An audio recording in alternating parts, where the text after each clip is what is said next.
The departure lounge at Westbridge International Airport buzzed with travelers rushing to catch evening flights. Business executives hurried toward the boarding gates. Families searched for empty seats. Children pressed their faces against the enormous windows, watching airplanes taxi across the runway. Among them sat Daniel Carter with his 8-year-old daughter, Lily. Their luggage consisted of one small suitcase and 2 backpacks. Daniel wore faded jeans, comfortable sneakers, and a plain gray hoodie. Nothing about his appearance suggested wealth or prestige. Lily clutched a small stuffed rabbit while excitedly watching the aircraft outside. "Dad, that's our plane." Daniel smiled. "It certainly looks like it." The trip meant everything to Lily. She had won a national science essay competition, and the prize included a visit to an aerospace museum in another state. Daniel had worked extra hours for months to cover the remaining travel expenses. He wouldn't have missed the opportunity for anything. As boarding began, passengers filed into the aircraft. Daniel and Lily found their seats halfway down the cabin. Lily happily took the window seat, while Daniel settled beside her. A few minutes later, an elegantly dressed woman approached. She wore expensive jewelry, designer sunglasses, and carried a luxury handbag. Her name was Victoria Langford, founder of a successful fashion company. She looked at Daniel's worn hoodie, then at Lily's backpack resting beneath the seat. Her expression changed immediately. She frowned. "I think you're sitting in my seat." Daniel politely checked his boarding pass. "I believe you're in the aisle seat." She looked again. He was right. Without apologizing, she sat down. As more passengers boarded, Lily quietly showed her father the airport vehicles moving outside. "I want to build airplanes one day." Daniel smiled. "I believe you can." Victoria overheard the conversation and smiled faintly. "Engineering?" Lily nodded enthusiastically. "My mom loved airplanes. She used to read me stories about pilots." Daniel gently squeezed Lily's hand. His wife had passed away 4 years earlier, but Lily still spoke about her with love instead of sadness. Victoria looked away without replying. Shortly after takeoff, meal service began. Daniel quietly unpacked a homemade sandwich for himself. He had purchased only one onboard snack, for Lily. Victoria noticed. She gave a small, amused laugh. "I suppose airline food is expensive." Daniel smiled politely. "I wanted my daughter to have the treat." Lily happily thanked her father before opening the small snack box.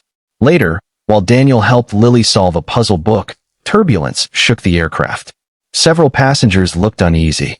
The captain calmly reassured everyone over the intercom that the turbulence was expected. The seatbelt sign remained on. The flight continued normally.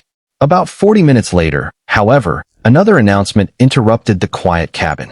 This time the captain's voice sounded far more serious. "Ladies and gentlemen, we are experiencing an unexpected situation in the flight deck.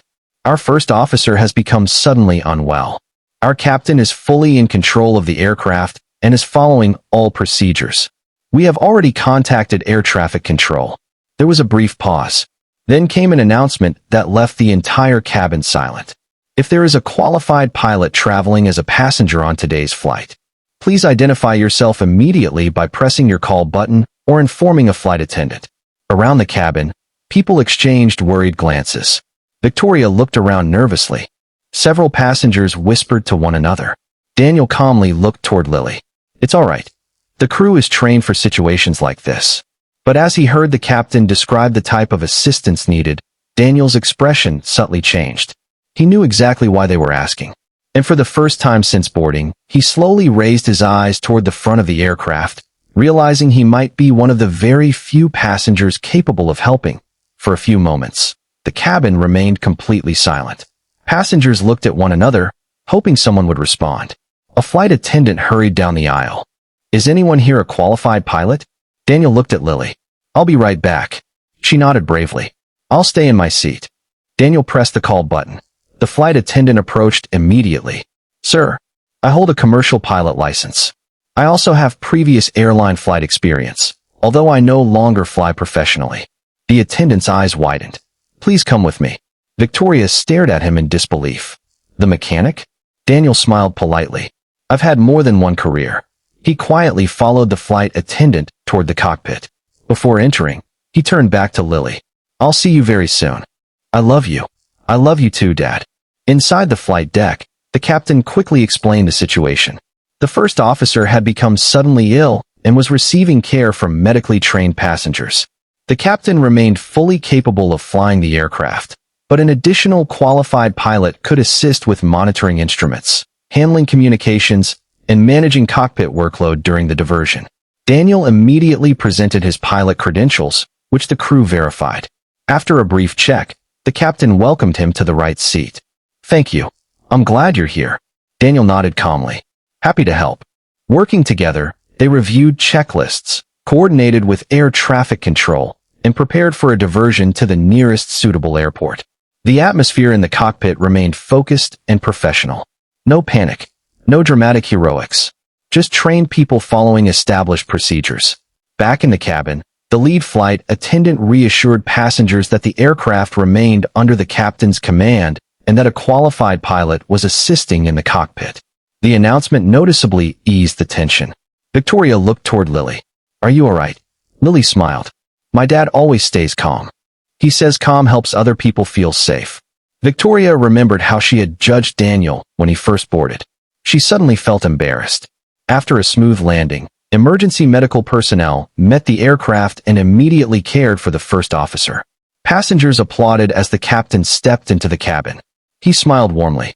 "Ladies and gentlemen, thank you for your cooperation today. I'd also like to thank one of our passengers." He looked toward Daniel. "Mr. Carter assisted us in the cockpit after verifying his qualifications. His professionalism helped reduce cockpit workload while we safely completed our diversion." The cabin filled with grateful applause. Daniel looked slightly uncomfortable with the attention. He simply smiled. "The captain and crew did the hard work. I was glad I could assist." As passengers left the aircraft, Victoria approached him. "I owe you an apology." Daniel looked surprised. "When we boarded, I judged you by your clothes. I assumed I knew who you were. I couldn't have been more wrong." Daniel smiled kindly. "We all make quick assumptions sometimes.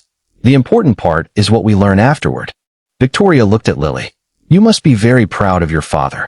Lily grinned. "I always am." Several weeks later, Victoria invited Daniel and Lily to visit her company's aviation scholarship program. After hearing Lily talk about her dream of designing airplanes, Victoria quietly arranged for her to meet aerospace engineers and tour a flight training center. "This isn't because you helped on the flight," she explained. "It's because dreams deserve encouragement." Years passed. Lily studied aerospace engineering.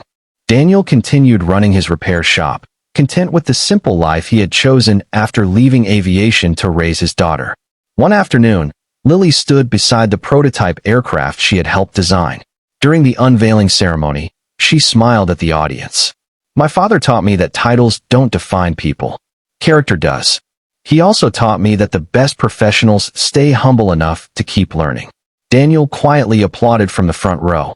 Victoria, now one of the event's sponsors, smiled beside him. She never forgot the lesson she learned on that flight. People remembered the story because a wealthy woman mocked a single dad on an airplane, only to discover he was a qualified pilot when the crew requested assistance. But those who knew the full story understood that the real message wasn't about proving someone wrong. It was about humility, respect, and the danger of judging others by appearances, because the person sitting quietly beside you may have knowledge, experience, and kindness far beyond what first impressions could ever reveal.